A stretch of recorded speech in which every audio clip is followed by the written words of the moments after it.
Hiya, I'm Jasper, and welcome to your video review for Spiral from the Book of Saw. So, as always, I'm going to give you the good, the bad, and the furry. To start off with the furry, there isn't any. Move along. Well, I guess if you count dead pig puppety things, then maybe, but I don't count that, so move along.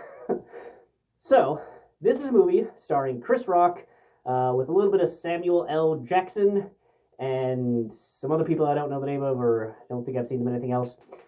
This is a movie set in the Saw universe, but other than the general premise of Saw, there being a person named Jigsaw who killed people creatively or had them kill themselves creatively, he never killed anybody. Other than just the general kind of, if you've ever seen a Saw trailer, that's about as much as you need to know about this in terms of the Saw universe. You don't have to have seen the rest of the Saw movies in order to understand what's going on here, and really just kind of, you're not missing any, super hidden, references, things as far as I can tell. I haven't seen all of the Saw movies recently, but I have seen all of them. So, yeah. Moving on. I would say that this movie, it's kind of two different movies at once, really. So, it's a movie about Chris Rock's character, and he is not the comedy character here, which I really appreciate, because it's cool seeing actors that can do comedy also do dramatic roles. I'm not saying I only want to see them do dramatic roles, but it's nice to see them be able to really pull it off, and you're like, oh, that person can do more than just, ad-lib funny stuff. Like, they can act, and I like that. So he does that really well in this. He plays a cop who's been ostracized for doing the right thing, and they're trying to solve what appears to be a copycat for the Jigsaw murders. And you kind of go from there.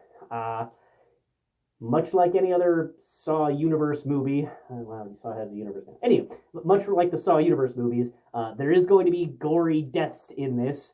So if torture porn type thing is not your thing, I guess close your eyes and plug your ears during those scenes, or move along. I know I liked the Saw movie franchise for the story, surprisingly, more so than the grisly killings. I wasn't really a big fan of the whole, torture porn genre that they sort of started, but I appreciated the interesting storylines that they created, and this one has an interesting story. Samuel L. Jackson, I think, could have done some more screen time, but, you get a big name actor like that, you're going to do what you can with the time that you have, I'm sure. I enjoyed this movie for the most part, but here's why I'm not recommending it to go see. Because the ending was shitty. The ending made it seem like SWAT are a bunch of dumb, idiot, tunnel vision, deaf people that are trigger happy. And that's not how SWAT is. It's just not. They are well trained, they listen, they can see things more than just a 10-degree field of vision, and they can also hear things like people yelling or things moving around. I super did not like the ending because it was dumb, and not believable at all. Whereas the whole rest of this movie leading up to it was kind of clever, kind of smart, had some interesting things. But the ending was just terrible. So I would say skip this unless you're a super fan of the Saw franchise. And even then, like I said, you don't have to have seen the Saw movies. So I guess skip unless you're a really big Chris Rock and or Samuel L. Jackson fan, knowing that there's not a whole lot of Samuel L. Jackson in this. But Chris Rock doing dramatic is good.